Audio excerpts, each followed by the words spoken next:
बीमारी का इलाज सिर्फ दवाइयों से नहीं होता है। एक बहुत बड़ा इलाज होता है कि आपका लाइफस्टाइल कैसा है, खाना पीना कैसा है। दवाइयाँ सिर्फ 40 से 50% ही आपको काम आएंगी, लेकिन बाकी का 50% तभी काम आ सकता है यदि उनका लाइफस्टाइल सही रहे। जैसे कि देखिए, एक बहुत अच्छा काम जो हमारे पूर्वज अपने समय में किया करते थे कि वो ज़्यादा देर तक घरों में नहीं बैठा रहते थे। वो हम कि चाहे आप चापानल का पानी पिए या फ़िल्टर का पानी पी रहे हैं, ज़रूर बरसात के मौसम में पानी को 30 से 40 मिनट उबाल करके फिर ही वो पानी को आप अपने रोज़ के इस्तेमाल के लिए आप लाएँ। क्योंकि मैं ये भी कहना चाहूँगी कि दवाइयों के साथ-साथ मेरा ये अप्रोच रहता है कि आप घरेलू नुस्ख़ों से भी सही हो, अपनी दिनचर्या सुधार करके अपनी बीमारियों से आप निजात पा सके। भी रहता है कि आप अपने घरेलू चीज़ों में कैसे बदलाव करके सही हो सकते हैं, उस चीज़ पर मेरा खास फोकस रहता है।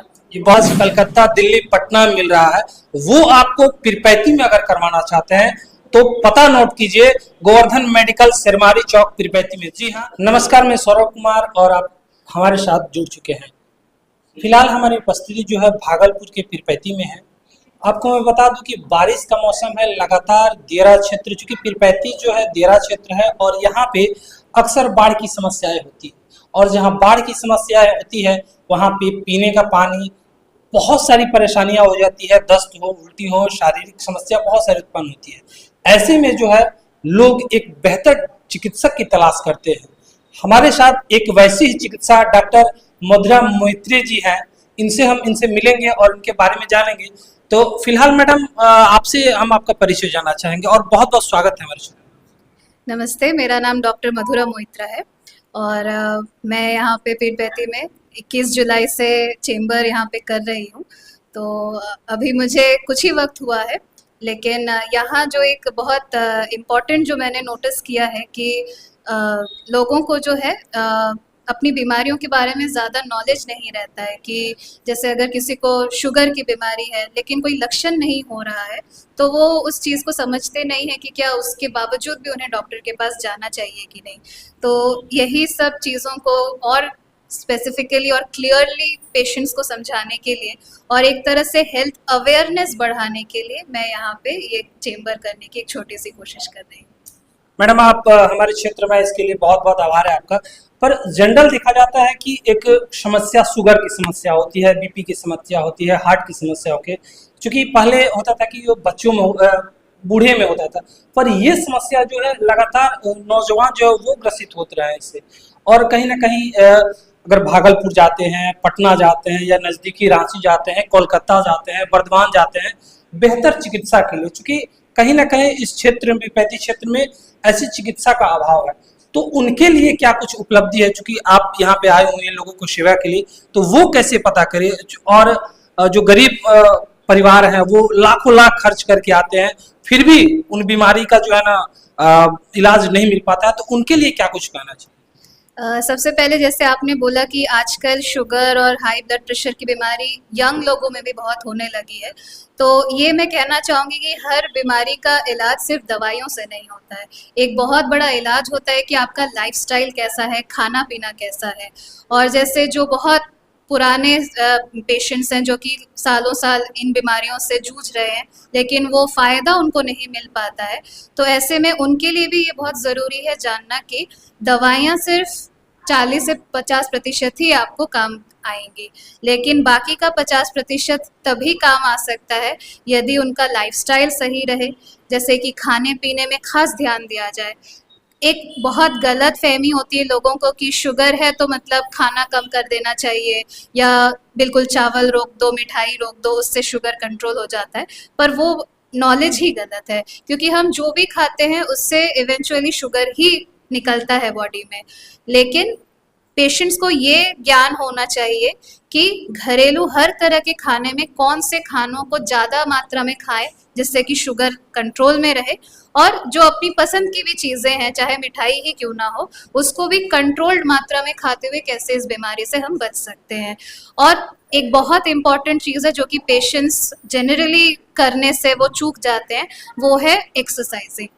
कम से कम दिन भर में एटलीस्ट 15 to 20 मिनट्स, 15 से 20 मिनट बहुत ज़रूरी है कि वो सिर्फ वॉकिंग करने के लिए भी यदि जाया करेंगे तो उतने में भी उनका शुगर भी बहुत कंट्रोल में रहेगा और शरीर में जो एक दर्द का शिकायत रहता है खास करके महिलाओं को कि आफ्टर मेनोपॉज एक क्रॉनिक बॉडी का पेन का शिकायत सभी में रहता है।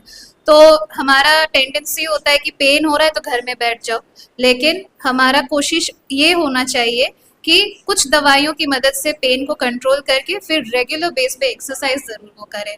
सिर्फ 15-20 मिनट्स वॉकिंग करने से बहुत सारी बीमारियों से वो बच सकते हैं।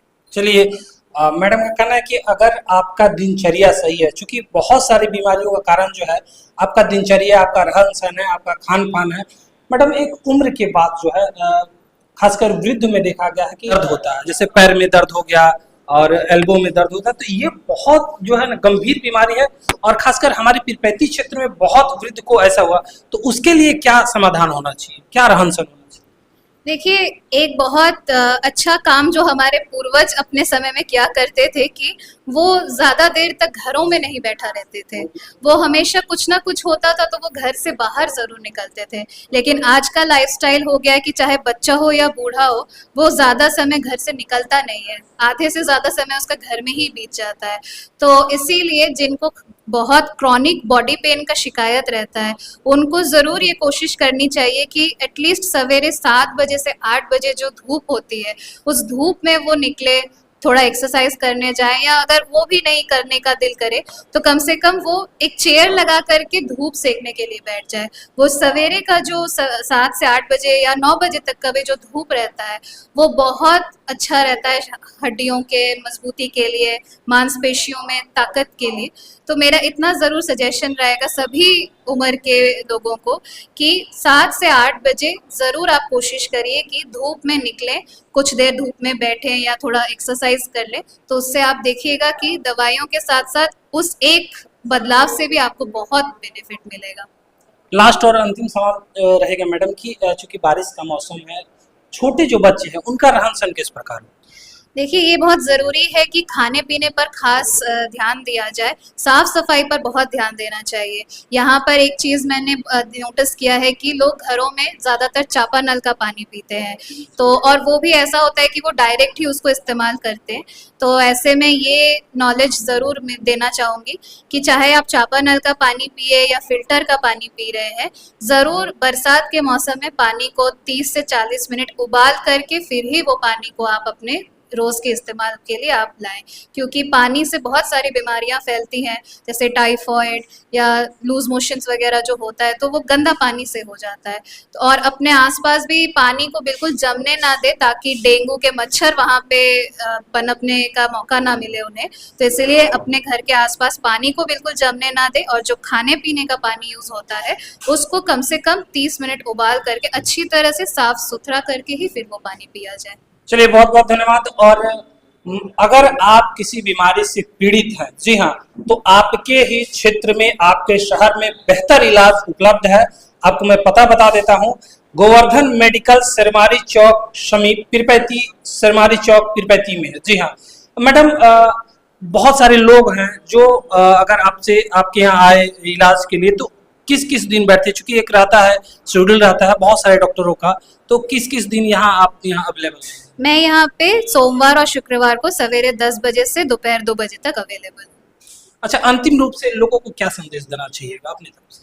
देख, मेरा सजेशन यही रहता है कि डॉक्टर का नाम सुन करके पेशेंट्स बहुत घबरा जाते हैं कि डॉक्टर सिर्फ दवाइयों से इलाज करते हैं, लेकिन मैं ये भी कहना चाहूँगी कि दवाइयों के साथ साथ मेरा ये अप्रोच रहता है कि आप घरेलू नुस्खों से भी सही हो, अपनी दिनचर्या सुधार करके अपनी बीमारियों से आप निजात पा सके। तो इसीलिए बिल्कुल घबराना नहीं है कि डॉक्टर दिखाएंगे तो उसमें दवाइयों का खर्चा या टेस्ट का खर्चा, ये सब सोच करके अपने आप को डॉक्टर दिखाने से रोक के मत रखिए। बस आप ये अपने मन में रखिए कि डॉक्टर जो है वो आपके बेहतरी के लिए ही सब लिखता है, बेहतरी के लिए ही इलाज माने टेस्ट वगैरह कराने के लिए देते हैं, और साथ ही साथ ये भी रहता है कि आप अपने घरेलू चीज़ों में कैसे बदलाव करके सही हो सकते हैं, उस चीज़ पर मेरा खास फोकस रहता है। जी, बहुत बहुत धन्यवाद मैडम। अगर आप जो है लाखों के खर्च से बचना चाहते हैं अगर आप कम खर्च में बेहतर इलाज चाहते हैं, अगर जो आपको इलाज कलकत्ता, दिल्ली, पटना मिल रहा है वो आपको पीरपैंती में अगर करवाना चाहते हैं तो पता नोट कीजिए, गोवर्धन मेडिकल, सिरमारी चौक, पीरपैंती में। जी हाँ, एक बार यहाँ आइए और अपने अनुभव को साझा कीजिए पूरे समाज में। और एक बात, आपके क्षेत्र में किसी प्रकार का समस्या मूलक खबर हो तो स्क्रीन के नीचे मेरा नंबर चल रहा है, हमसे जरूर संपर्क करें। नमस्कार।